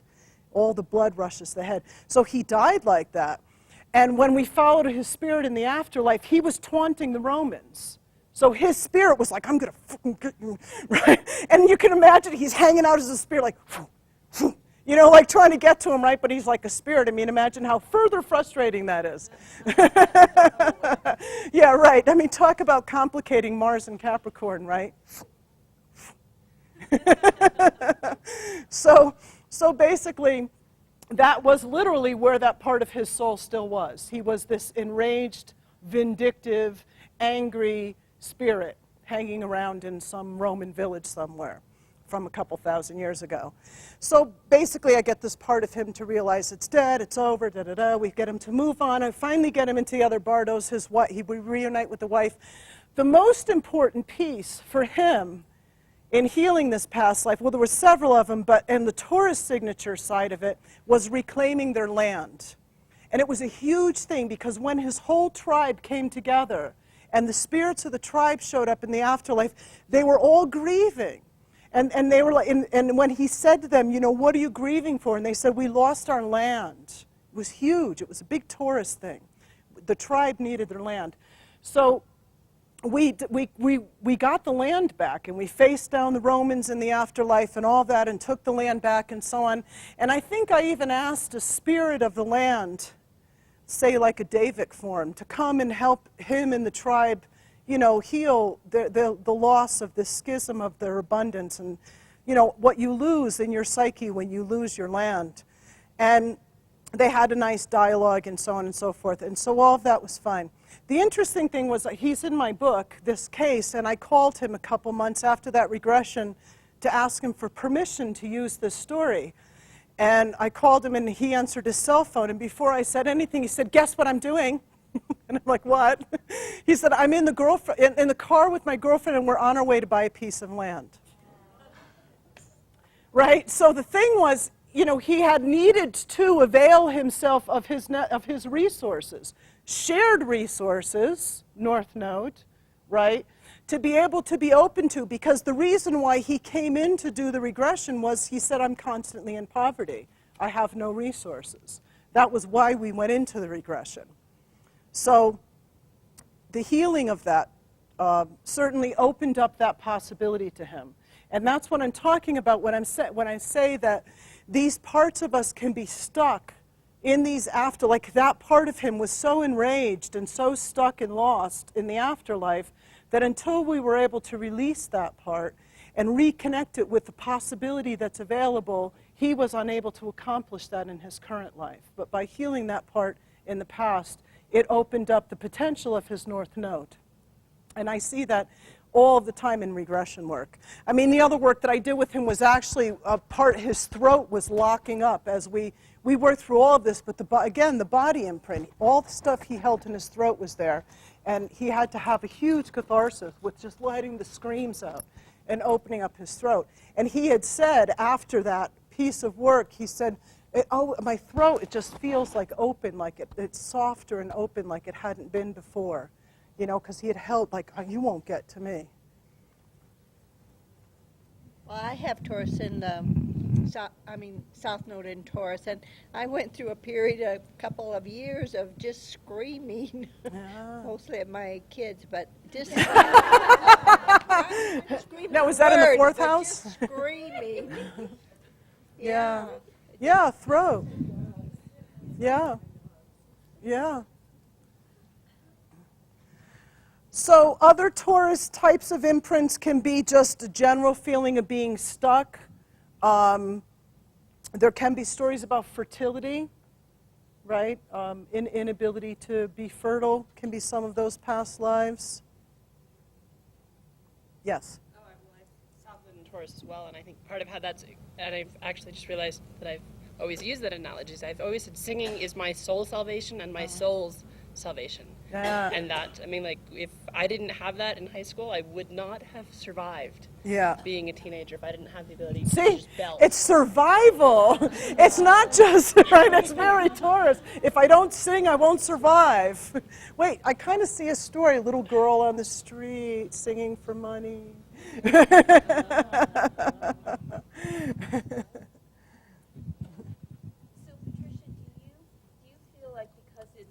There's that fixed, it was like a fixed square. Oh, or- yeah, the fixity of So, that, yeah. but with regression work that you do, is regression harder with a fixed? With fixed fixed. patterns. I have a case in Libra when we get to that, even though that's cardinal. But I have a case because she's got Scorpio-Taurus axis that demonstrates that. It's also a Pluto square the node case, so that'll be a really good one. Okay, on to Gemini. Now I have to talk really fast. Okay. And change topic all the time. Okay, so Gemini obviously is about communication. It's Mercury, it's learning. I find, again, some very literal translations of Gemini South Node, Pluto in the third house, Mercury conjunct the nodes, or whatever it's doing, squaring the nodes. There's something around information, the gathering of information, being a messenger, trying to get the message out. There's also can be very literal lives of having been inquisited or been an inquisitor oneself. Because, like, isn't that always like that Gemini thing? Like, they ask so many questions, right? It's like, shut up. But what I find, though, is that imprint of sometimes needing to know the answer can come from very literal past lives of having been interrogated to death. And it's an unfinished imprint in the psyche that's still like, I need to know the answer, I need to know the answer, because in the past I didn't and they killed me, right? You know, it's not conscious, but it's there, so that impulse is like, you know, so that it gives a different perspective of that Gemini know-it-all thing that we say, you know, because it can come from those kinds of lives. I just worked with somebody at my last workshop who was inquisited about, held captive as a young child, and they were trying to get the whereabouts of the family or something out of her. And she was like, you know, had all these mega Gemini signatures, and that was exactly how it was imprinting, and she always felt like she had to have the answer. And there was this anxiety about it. So it was like if you asked her a question, she would feel personally responsible, like I had to have that answer. That can happen. This woman's interesting. Oh yeah, I had another guy in the last workshop. Making mistakes is also a big thing for Gemini, sometimes past life imprints. They did things that were either foolish, or they felt they made a mistake, or they died feeling that they made a mistake, or they died feeling they didn't have enough information, which is also another one. I just had a guy in the last workshop who was in a work camp, a Russian work camp, and he escaped.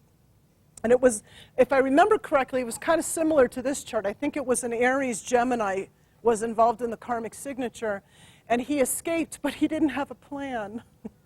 So it's like, oh,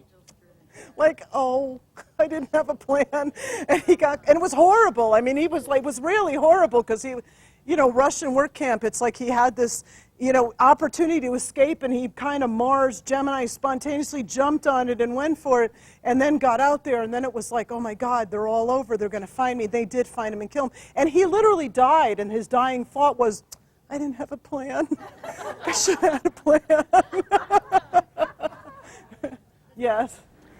I've been asking a lot about lying today. I was just thinking about to maybe dying with a lie in your heart. Yes. Yeah, well, the other side, she's talking about Gemini, because I know you said to me before you have Gemini signature. Having lived a double life is also part of Gemini past lives. So, you know, we have the duality of Gemini, and again, oh, we didn't talk about frustrating this, right? One way I was thinking about, if you wanted to bring that up, so we have, this is the movement for Gemini, right? Well, imagine pushing the hands apart and not being able to move, right? Like if something was stopping you from, first thing, from circulating, but also this, splitting. And that's part of the Gemini archetype. It's also part of Libra, where there's been some kind of psychological splitting. But something about the outer world, inner world doesn't meet sometimes. And this is where the essence of lie comes up, living a lie, right? Living something that you're not. I had a guy with a Gemini signature who was a gay man during the Holocaust. And so he had to live a whole other identity rather than what he was. So it's that kind of thing.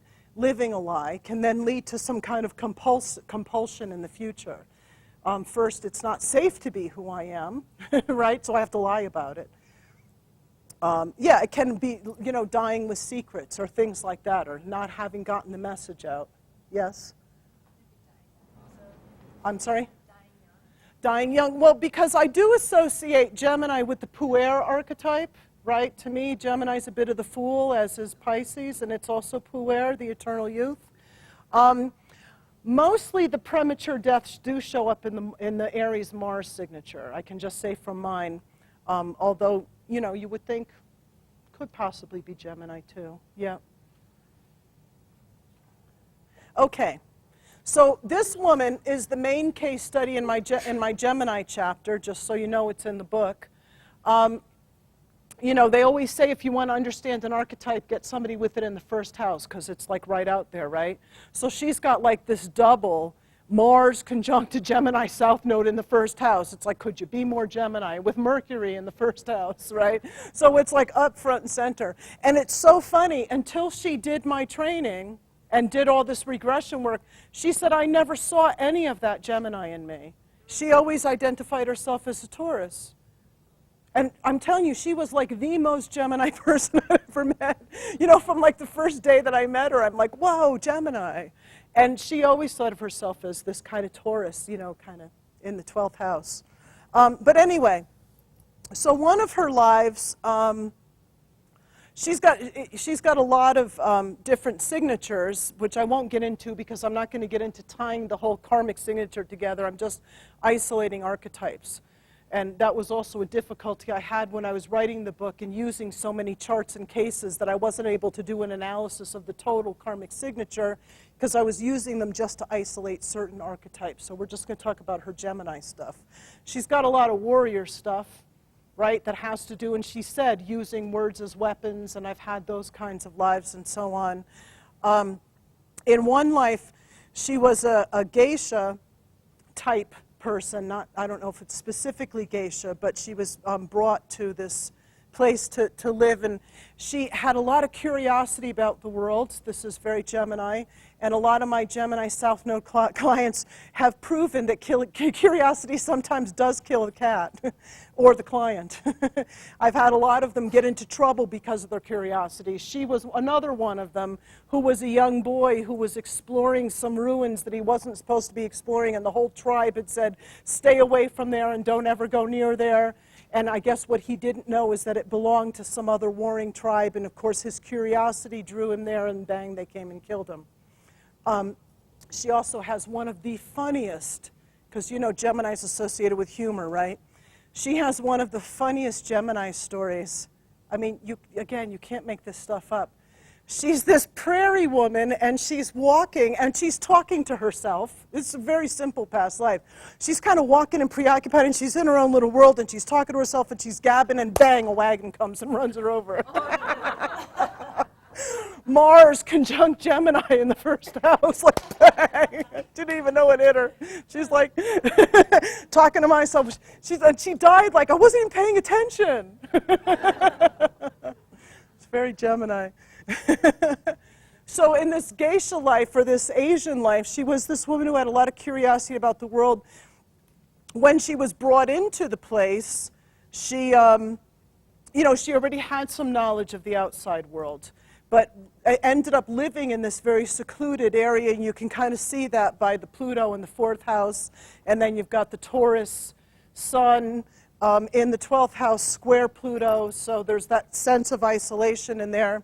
So she's isolated, and she starts speaking out to Gemini about the stuff that she knows about the outside world, because she was curious about it, and so she starts telling them, and they tell her to shut up and don't talk about that stuff, and that's not what we're teaching you here. And she kind of does it compulsively. Mars conjunct the Gemini South Node, right? Like, just blurt it out. And, doesn't want to shut up, et cetera, et cetera. And eventually, in very Aries fashion, they chop her head off. Again, it's a very favorite way for Aries Mars people to get offed in past lives. So she got her head chopped off. And she died saying, I was only trying to show them that there was something different. Was kind of her, her imprint was like, I didn't do anything wrong. It was only trying to show them that there was more to know. Very Gemini thought. Yeah, Gemini Sag. Yeah, sure. She taught, if you ask, I did an interview with her and showed her own statements of the kinds of past lives that she's had, and she said, lives of speaking up, not speaking up. She had a lot of mute lives, right? She had a lot of lives where she wasn't able to speak up. So she kind of fluctuated between that. If we start to get into her karmic signatures, this last story I'm going to tell you, I think, is really key to all of her karmic signature. She was a son of some kind of feudal lord, and she got this kind of inheritance of the fiefdom, whatever it was. And, so 4th house can relate to, 4th and 10th house can relate to these kinds of familial inheritances. So this kind of gets passed down. We also see Saturn is opposing the sun there, which kind of ties in with the Karmic Axis by its Pluto contact. But the point is he's very insecure, which is both Leo and Cancer. There's a lot of insecurity about, really being able to run the fiefdom like Dad, because pretty much he just lived a little cushy life before that and really felt not ready. Again, now we're getting to some of the Mars signatures. Not feeling ready, not feeling have come of age enough to take that responsibility. So basically, and that's also part of this axis, 4th, 10th house, right? Growing up, taking responsibility. So he doesn't want, so his insecurity fuels his leadership style, let's say, and he quickly becomes quite an autocratic tyrant. So instead of kind of listening to the people, which is what the people wanted him to do because the crops started to fail, and the people were kind of very meekly trying to go, well, if you just do it this way, and he would hear none of it. And his mode of getting rid of and shutting up the people was off with their heads, right? So now she's doing the other side of it, right? And he became increasingly more of a tyrant. The people, of course, increasingly became a little more frustrated. Surprisingly, they didn't kill him, but what they used to do was ambush him when he was out on his horse in this little fiefdom. It's like several would just, like they were trying to knock some sense into him. And this is the interesting thing. Part of the learning experience of the 1st house moving to the 7th house is needing to hear other people, right? Because Aries is so me, and now it's needing to be open to the other. So you can already see this kind of playing out in this past life. So they haven't killed him yet, but they do knock him off his horse a few times and try to beat some sense into him. And every time they do that, it only enrages him further. And so the Mars comes out, and he storms into the village and bangs on people's doors and tries to, throw them out of their houses. And some people got killed because of that. And then, he would just go into this rage every time somebody would knock him off his horse and try to knock some sense into him. He also suppressed education, and at one point during his rulership of his fiefdom, also tried to pretty much stop communication, period. Right? As if you could imagine that was possible. But he did. Finally, the villagers had it, and they offed him. And so it was these 3 guys that kind of ambushed him one night and killed him. And when he died, he was enraged. And he got into the spirit, and there's all the Mars stuff with the Gemini, got into the spirit world. And so we're working with him to get him to reconcile with these 4. Now this is where we start to get into the Gemini outpicturing of reality. I think, therefore I am reality, right? When he gets into the spirit world, the 3 guys that ambushed him show up, and she, as he is describing them, saying, they look like Quasimodos. They're ugly. They're whatever. Like they're useless. They're slugs. I'm really arrogant, right? They have nothing to say to me. I don't want to say anything to them. Blah blah blah. So what was actually quite funny is the spirit guides came in at that point because we needed some help, and they said to him, okay, because it went on for some while. They said, okay, well, you can hang out here in this bardo, right, for eternity, and they'll just keep beating you up, and you'll keep not listening, and they'll keep beating you up, and you'll keep not listening, and that can be the rest of your eternity. How do you like that? And then he was like, all right, what do you want me to do? So I guided him, just look into the eyes of these ones that are trying to talk to you, and just see if they might have something they want to say. And so as she started to soften, she's looking into the eyes, and this is so interesting, their shape started to change. And so they had appeared as these Quasimodos, but they started to change, and they actually started to change into very young, strapping, healthy, vital young men. And so as this past life man, he's shocked. And he's like, I never saw you like that. And starts to realize that his whole picture of his reality was based on this insecurity. This Pluto Leo, this Pluto in the 4th house, that his whole Gemini picture, right, was just a thought, and that he never saw reality as it was. It was all just this kind of thought bubble. And so they start to tell him, and they're saying, you don't understand, we tried to talk to you like so many times, we knocked you off the horse, we specifically didn't kill you, and you just wouldn't listen. The polarity point, the learning, the 7th house, being open to others, you just wouldn't listen. And then the critical kind of catharsis came when one of the villagers stepped forward, and they had started to say to him, before you came, our land was vital, we were growing things, and just like, you screwed everything up, basically, right? Again, the Gemini fear of making a mistake. You screwed up, they were saying. And one of the young men came forward, and she realized it was her son in her present-day life, and then she lost it. And she was just crying and crying and crying and saying, oh, my God, he says to me all the time in this lifetime, you don't listen to me. All the time he says that. And when I looked at the sun's chart, he has, if I remember, it's either Pluto or the south node in the 9th house moving towards the 3rd. So part of his thing is being able to say things so that people hear you. And he's born to a mother who needs to listen. It's quite interesting. So her realization came through that of, yes, I didn't listen. And yes, I was ruled by all of these insecurities. And certainly with the realization that she and her son were playing that out further in this lifetime, that softened up the whole complex. She also had many lifetimes of being the kind of person that was trying to get a message out. I have another one of her stories in the book where she was a courier in France, just running ahead of the troops that were destroying villages, just trying to tell people they're coming, but nobody would listen to him because they thought he was like some raving lunatic. Yeah. Do you often find that when you see Mars conjunct the South Node, that there is the potential for a part of that soul to be locked in rage in some bardo? Yes. Yes. She's asking with Mars conjunct the South Node, is there potential for a part of the soul to be locked in some rage bardo? And I said, yeah, absolutely, the potential is there. In regression, how do you approach a client just without Well, getting into sometimes it's the realization, you know, sometimes people their rage is so suppressed they don't know it. I have a classic case, I don't know if it's in my book or not, of, I think it's like an Aries Sun square, the nodes in the 12th house.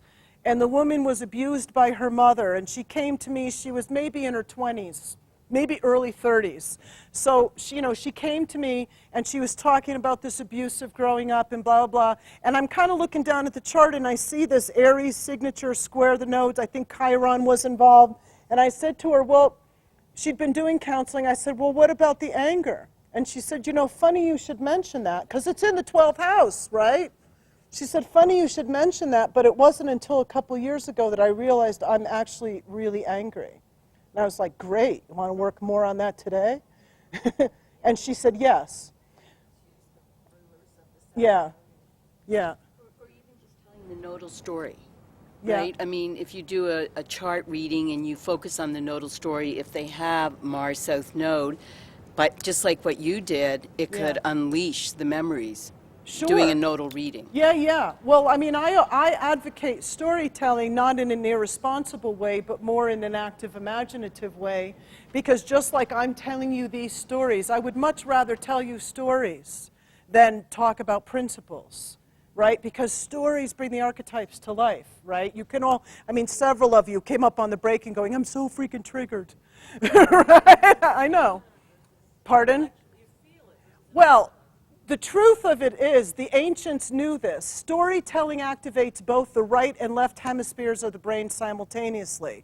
Because as I'm telling you a story, you're creating associated imagery. So the story is carrying the knowledge, and that's why myths and all of those things, you know, the predominant form of teaching was storytelling. Because you'll remember it better when the right and left brain are engaged. So basically, storytelling engages both hemispheres. So if I'm telling you a story about a tree out in a field, you're already creating an image, right? So you got the information, tree in the field, and you have your associated image, right? It's both hemispheres. Yes? So she was talking about Mars conjunct the South Node. Can you tell me about some of the implications when it's opposite?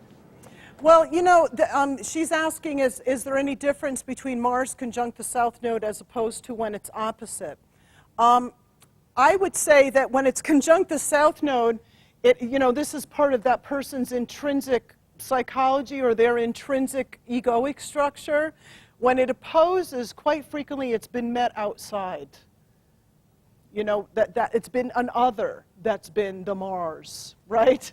Do you know what I mean? So there may be more stories of being thwarted by outside forces, you know, as opposed to being one's own, right? Now, I mean, I'm not going to say that's a hard and fast rule. I've tried to see if there's correlations out of a lot of the stories. That seemed to be the closest correlation I could draw. Questions? Maurice Fernandez, in his book on Neptune, talks about, no, I don't think it's in that book, that he talks about the Mars on the node, squaring the node or in aspects to the node in conjunction, can be like a person that go through a lot of different stage in life, that they have a tendency to provoke a lot of things and that make them evolve faster. Sure. I mean, when I was saying before, it's about the going too far too fast can be a bad thing, but it also can push evolution, right? Mars is the cutting edge. It's the expression of Pluto's desire. It works in conjunction with Pluto on the archetypal level. Right, on the archetypal level, you have Pluto and then Mars enacting the desires of the soul. So sure, with Mars there, it can certainly be pushing for evolution, which, as you're saying, would be having a lot of different experiences, provoking different, you know, it's cardinal, right? It's primary cardinal. It's the first cardinal sign. It's poof. Yeah.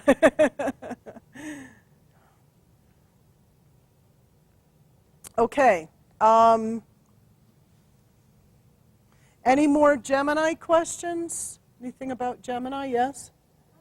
Would you say that there was something to do with, this lifetime as a fife, there was something to do with projecting insecurities Absolutely. onto the people? Because Absolutely. it was like he was unable to measure up to the father, to be the fife. So, instead of being insecure because he couldn't do that, to be able to be who he was, Yeah. to do the job, in order to survive, he needed to, they're Repress somebody else. Quasimodos, Yeah. they're Quasimodos, And that's, they're ugly. they're the Quasimodos. Yeah, they're the ugly but ones, he yeah. really felt that about himself. Yes, Yeah. exactly. Well, isn't that reality, right? What she's saying is that, as part of his fiefdom, that he was projecting his insecurities onto the people, and that's exactly what he was doing. And rather than, because he wasn't able to live his insecurities, he had to repress them himself and hold them in, so he was enacting all of that out on the people and the villagers in his little fiefdom. And I said to her, yes, absolutely, and isn't that what we do all the time? I mean, that is what we do. That's why we say our shadow is out there all the time. It's what you're drawing to you, right? It's how you treat others unconsciously. When you do it unconsciously, it's often those parts of you that are disowned within your own psyche. In this life would be approaching those insecurities, your personal Fourth insecurities. house. Yeah. There's been a whole other, and that's why I'm saying, to totally get into the whole karmic axis here, I wasn't getting into it, a lot of wounded child stories, right? There's a whole other stream of stories that this could be in the Cancer chapter too, because of Pluto in the fourth house. But I was just isolating the Gemini stories, a whole lot of wounded child stories, not being seen, not being heard, no emotional validation. I remember one of a little kid being put in the stocks, snapping his neck in the stocks, again, head and neck, and the dying out there, humiliated. I mean, yeah, a lot of stories like that, yeah. Well, and then reader, you've got 12th house sun, so completely unseen, Yes. that she didn't even see her own Gemini nature. Exactly. She's not being seen and she doesn't see herself. Right, right. And again, projection that you bring out, that first seventh house axis is rife for that because it's always the other, right? And I mean, relationships are where we learn about our projections. It's that simple. So whatever the other is doing, bring it back here. That is the essence of the first seventh house axis, because we often take that position from the first house of I and that person's doing that, but the reality is that's reflecting something back to us that's just been disowned within our own psyche.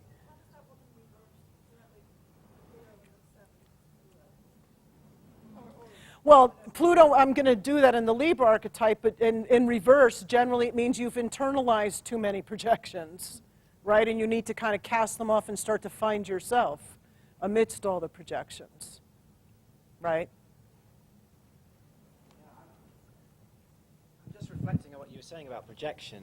I've seen a lot of relationships or marriages where they literally make an agreement on some subconscious level, and one person plays out one side, and the other plays out the other, and then they enact the drama of the seesaw tension of that for 25 years or whatever. Absolutely, absolutely. Mark said he's just seen it in so many relationships. It's like they have a subconscious contract. My Libra case it's a karmic contract that went life after life after life of you play this role and I'll play that role. You'll see it when I put the chart up when we get to Libra. It's a really fascinating story. Exactly what Mark was saying. How he sees so many couples and they kind of have this unconscious contract. You play this and I play that, and that's all they do. They spend 25 years of marriage being totally constellated in opposites, right? That's unconscious relating. The more conscious we get in relating, right, and again, this is more for Libra discussion, but the more conscious we get in relating, the more we get to realize, all right, you're really pushing my button, and I probably want to kill you right now, but there's something that you're showing me I'm not seeing about myself. That's where we start to enter into conscious relationship, where we can really start to create something that creates growth for ourselves and the other person if you have two equal partners that will meet in that kind of relationship. It's possible. It's a lot of work, but it's possible. I'm wondering why you've emphasized in this chart in particular such a strong first seventh when the nodes are, you know, in some ways almost second house, second E. Yeah, they're cuspy for sure. But in her case, and that's true, and you will see that in some charts where they are cuspy, that it's good. But she does have a lot of second, eighth house stuff too. But for her specifically, in the way that she's constellated this, and I don't know, maybe it's the Mars energy that draws it so distinctly into the first house and makes it such a first, seventh house issue. That is the way it's, I mean, I'm not making these stories up. These came from her own psyche, right? So her own psyche knows that it needs to learn these lessons of first, seventh house, right? How am I myself? How can I relate? You know, how do I get my message out? What's my truth? These have all been constant themes for her over and over and over. If you read the Gemini chapter, you'll see there's like a whole list of the how many lives she's been working on that kind of theme. So, that wraps up for those. Are there any questions overall about karmic dynamics or anything that I talked about before outside of the archetypal? So it sounds like the North Node and the South Node have a lot to do with your karma because it's what we're comfortable with, but now what you need to move into, right?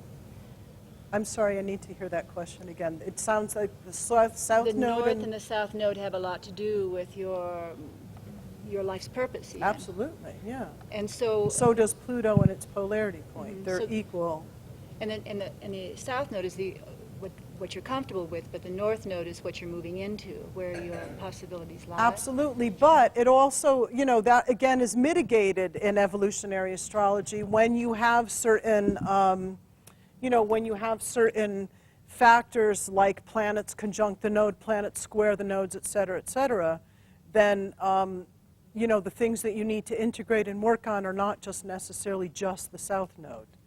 That's what we were saying. But yeah, the general principle is we're moving from our South Node to our North Node. We're moving from our natal Pluto placement by house and sign to its opposite, to the polarity point. Yes? When you were telling us about the Karmic Axis, you said that Pluto was the drummer and the South Node was the bass. Did you ever tell us what the North Node was? The lead singer. The lead singer. Right? That's where you should be stepping out on stage, right? Being noticed and being seen, right? You should be the lead singer. But the lead singer can't perform if the drummer and bassist don't have it together, right? I mean, there's no song. There's no structure. So those things need to be working in a healthy way. And that's part of what I'm talking about when I show the archetypal movements. If you're moving, you can't access the healthy aspect of your North Node or your Pluto polarity point until you heal the wounded aspect of whatever archetype is holding you back. Just like my Taurus Scorpio guy. He couldn't avail himself of shared resources and getting his plot of land until we took care of his pissed off shepherd. Right? I mean, until that part of him was healed, he couldn't access the possibility of that North Node. So yeah, the bass and the drummer need to be working together before you can, be out there and be the lead singer. Well, do all these people have to avail a person who does past life regression? It's just a hell of a lot easier. I mean, generally, let's put it this way, from my experience, we all incarnate with the intention to evolve. It's that simple, right? Now, we can go through these, and I'm sure you can look at your lives and start to say, I always and I never, and fill in the blank. How long have you been doing those patterns? It takes a long time to dig out of the karmic ruts. And when you have traumas associated with them, it takes a lot of healing. And it isn't as simple as just saying mantras or, again, cognitively. You've got to really dig in there and heal those wounded parts. Right? So my thing is, I would say, well, you can take the long road, or you can meet those parts of you therapeutically in a concentrated way. And I'm not just saying regression therapy is the, I'm definitely not on my Sagittarian soapbox, right? That this is the only way, because I'm not at all. I mean, I've done so many different kinds of work. I've worked with shamans. I've done a lot of different healing work. Before I did regression, I did only hands-on shamanic healing, where I worked with karmic imprints just energetically. So there's no one way. But the point is, dealing with it that way is a grace. Like, it's more accelerated to me. Like, use the tools we have. There are certain modalities, because I do believe that our consciousness is evolving. And here's a point I want to make. The difference between the idea, we're evolving out of that Judeo-Christian Virgo Pisces age into the Aquarian age, right? And we may debate where we are in that transition, but we're definitely on the cusp. Well, in the Virgo Pisces thing, it was like God is out there, right? And I'm just like a little victim, and I can't really do anything about that. So somebody else has the power. Aquarius is Prometheus. Aquarius seizes the light and brings it down for everybody, right? For all of us. So, you are the shaman, right? You are the priest. You are the healer in this lifetime. And that's the difference. That's why we have so many self-experiential modalities that are arising now, just in our own lifetime. Experiential models of psychology, be they Gestalt or psychodrama or dream work, they've all evolved in just our lifetimes, right? Prior to that, it was like psychoanalysis, and that was it. So just taking it in that realm, forget when you get into the alternative realms and you talk about the forms of healing. I believe that is the case because simply we are meant to be Prometheus. We are meant to master our own healing. So yes, it's entering one's own psyche in a self-experiential way. I believe that our psyches are much more wired for that rather than having somebody do it for you, right? When a client comes to you for past life regression, do you work with their chart first with them, or do you do the regression first? I don't need the chart to do anything that I do, but it's fascinating to use it. Do you use it just for you, or do you share it with sometimes them, I just use it for fun. I mean, I did it myself. I mean, the reason that the book came about was just because I just thought it was so cool. I'm like, I looked at listened to these people's past life stories and looked at their chart, and I was like, it's so literal. So I just kept keeping all these notes on charts and da-da-da-da-da. And it was just so fascinating to me that I just did it for my own research, and just was like, wow, the psyche's just amazing. It can be a helpful tool for sure if I'm talking with somebody and we want to start to diagnose where's the deepest karma running, where is the karmic gravity. Sometimes you just look at it and you're like, wow, it's right there. But I don't get into extensive, when I do regression with people, I don't get into extensive chart work whatsoever. I just have it there, and it kind of sits there as the two of us are talking, and I look down at the chart occasionally. And later on, if they want to talk a little bit about it, I'll say, yeah, blah, blah, blah, blah, blah.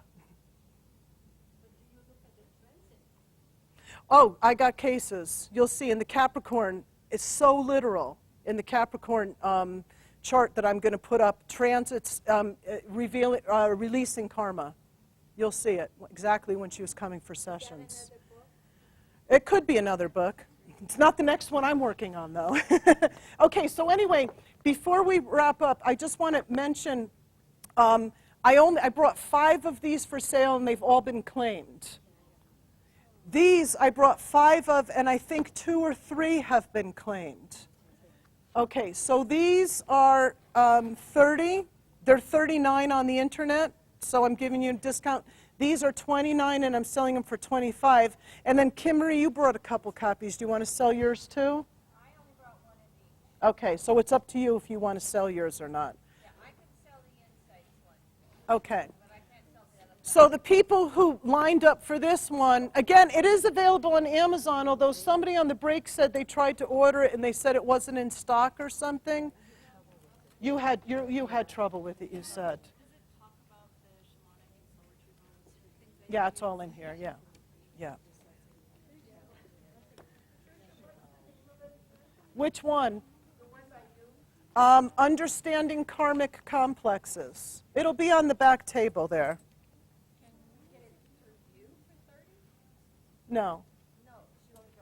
Yeah, I only brought 5. So whoever signed up for one can come up to me after, and I'll get you your copy and sign it, and the same with these other ones.